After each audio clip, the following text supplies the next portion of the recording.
আসসালামু আলাইকুম। তো ফিফা ওয়ার্ল্ড কাপ ২০২৬ ফাইনাল ম্যাচটিও শেষ হয়ে গেল এবং ২০২৬ বিশ্বকাপের ফাইনাল চ্যাম্পিয়ন্স স্পেন। তো এখন এই ফাইনাল ম্যাচটায় অনেক ভুল ত্রুটি ছিল, সব কিছু নিয়ে আলোচনা করব এই ভিডিওতে। তো প্রথম ভুলটি হলো আর্জেন্টিনা ফাইনালে ওঠা। আর্জেন্টিনা ফাইনালে না উঠে যদি ইংল্যান্ড ফাইনালে উঠতো তাহলে আমরা আরও ভালো খেলাটা দেখতে পারতাম। স্পেন তাদের সর্বোচ্চ দিয়ে খেললেও আর্জেন্টিনা একেবারেই ভালো খেলতে পারেনি। তাদের ছিল মেসি, তারপরও তারা ভালোভাবে ম্যাচটা খেলতে পারে নাই, সর্বোচ্চ দিয়ে খেলতে পারেনি। আর তারা খুব শারীরিক খেলাটা খেলছে, মনে করেন तू समझा? हाँ। তারা বলের প্রতি ফোকাস কম কইরা প্লেয়ারদের গিয়া ধাক্কাইছে, মারছে। তো যার কারণে তাদের মনোযোগটা ওই দিকে ছিল, তারা আর বল নিয়ে খেলতে পারে না, তারা বল ছাড়া খেলছে। তো ব্যাপারটা হচ্ছে এই স্পেন কিন্তু একেবারে শুরু থেকে ভালো খেলতেছিল। তারা ৩৭ ম্যাচ অপরাজিত থাইকা বিশ্বকাপ জিতলো এবং তাদের যে নকআউট পর্বগুলো দেখেন আপনার, প্রথমে পর্তুগালকে হারাইলো, স্পেনকে হারাইলো, তারপরে তারা ফাইনালে উঠলো। হ্যাঁ, আর আর্জেন্টিনার দেখেন এই প্রথমে সব নিম্ন র্যাঙ্কিংয়ের দলগুলোকে হারাইয়া তারা ফাইনালে উঠছে এবং তারা ফাইনালে উঠা মানে সেমিফাইনালটা জিতে গেছে কোনোভাবে ইংল্যান্ডের সাথে।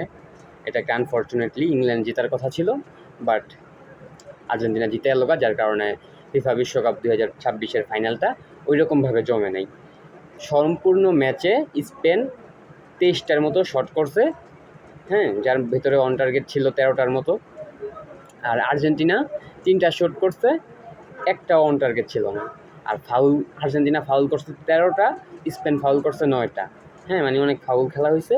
তারপরও রেফারি কিন্তু এই কার্ড বেশি দেয়নি।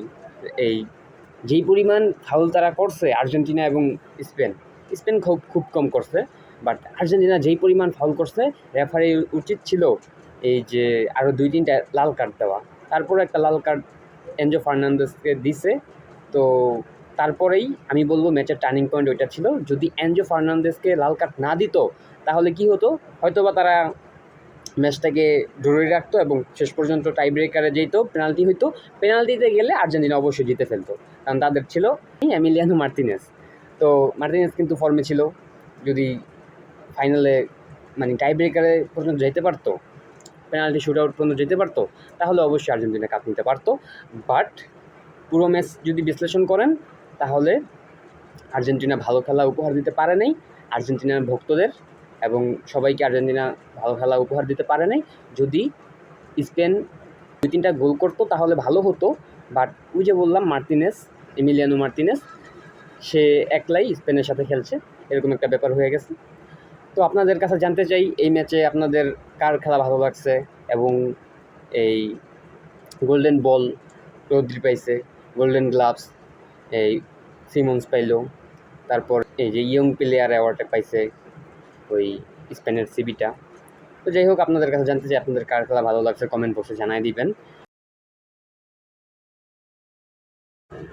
আসসালামু আলাইকুম, how are you, welcome to my channel IFA update.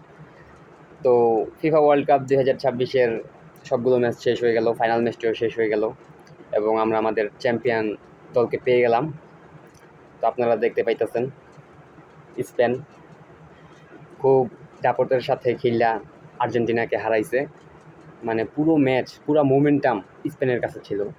হ্যাঁ, আর আর্জেন্টিনা মানে পাত্তাই পাইল না। তারপরও আর্জেন্টিনার এমিলিয়ানো মার্তিনেজ ছিল, যার কারণে অনেকগুলা গোল সে বাঁচাইছে, যার কারণে গোল মাত্র একটা হয়েছে, আর নাহলে গোল আরও ১০-১২টা হইতো। তো যাই হোক, এই প্রথম কথা হলো আর্জেন্টিনা কিন্তু সব নিম্ন র্যাঙ্কিংয়ের দলগুলোর সাথে খেলা ফাইনালে উঠছে। হ্যাঁ, আপনারা এখন বলবেন যে আমি ব্রাজিল সাপোর্টার, আমি আর্জেন্টিনাকে ছোটো করতেছি, বাট না, আর্জেন্টিনা নিম্ন র্যাঙ্কিংয়ের দলের সাথে খেলা ফাইনাল পর্যন্ত উঠছে। মানে সেমিফাইনালে আসা তারা এই ৩ নাম্বার বা ৪, ইংল্যান্ডের হয়তো বা ৪ নাম্বারে তারা ইংল্যান্ড, তো ইংল্যান্ডের সাথে তারা এই হারতো, বাট কোনো একটা কারণে তাদের ইংল্যান্ডের একটু ভুল ছিল ডিফেন্সে, যার কারণে ইংল্যান্ড বাদ হয়ে যায় এবং তারা ফাইনালে উঠে। যাক, বুঝলাম তারা ফাইনালে উঠলো। তো ফাইনালে উঠে তোমরা এত খারাপ খেলবা? ফাইনালে উঠছো, তোমরা ভালো খেলো, ভালো খেলে ভালো একটা খেলা উপহার দাও, বাট না, তোমরা আর্জেন্টিনা তোমরা সমর্থকরাও বেশি বুঝো, তোমরা আর্জেন্টিনা সমর্থকরা সাপোর্ট করো মেসিকে, দেখে মেসি ভালো খেলতে পারে নাই। হ্যাঁ, মেসি মানে কি বলতাম, যেই খেলাটা মানে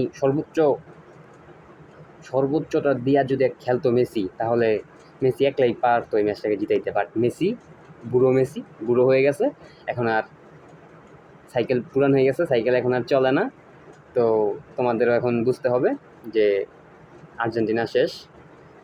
চুরি করতে করতে করতে করতে চোর, ওই যে হপায় মানে আমি ফেসবুকে ঢুকলে একটা পোস্ট সামনে আসে, একটা ক্যাপশন সামনে আসে আর কি, যে চোরের 10 দিন গৃহস্থের 1 দিন। তো এইরকম হয়েছে আর্জেন্টিনার অবস্থা। সারা টুর্নামেন্টে চুরির সাথে খেলা, যখন ফাইনালে এসে রেফারি কমন পড়ে না, তখন তারা হাইরা যায় আর কি। দেখলেন যে ফাউলগুলো করছে, ফাউলের ভিতরে খুবই জঘন্যতম ফাউল করছে, তারপরে রেফারি হলুদ কার্ড দিছে। হ্যাঁ, তারপরে এনজো ফার্নান্দেজ, সে প্রথমে একটু বেয়াদবি করছিল দেখা, দ্বিতীয় হলুদ কার্ডটা তাকে ওই লাল কার্ডটা দিয়ে উঠাই দিল। হ্যাঁ, এনজো ফার্নান্দেজ একটু বেশি বেয়াদবি করছিল, আর অনেকেই করছিল, বাট তাদেরকে দেয় নাই।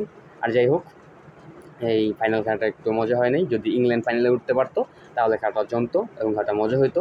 এবং আপনাদের কাছে জানতে চাই, গোল্ডেন বল জিতছে রদ্রি, গোল্ডেন বুট জিতলো দ্বিতীয়বার 2022-এও এমবাপ্পে, 2026 এসেও এমবাপ্পে গোল্ডেন বুট জিতলো। এবং আপনাদের কাছে কী মনে হয় যে এমবাপ্পের পারফরমেন্স আপনারা 10-এ কত দিবেন, এবং স্পেনের পারফরমেন্স ফাইনালের রেটিং 10-এ কত দিবেন, এটা কমেন্ট বক্সে জানাই দিয়েন। তো 3টা শ্যুট করছে পুরো ম্যাচে আর্জেন্টিনা, 3টা শ্যুটের ভিতরে একটাও অন টার্গেট ছিল না।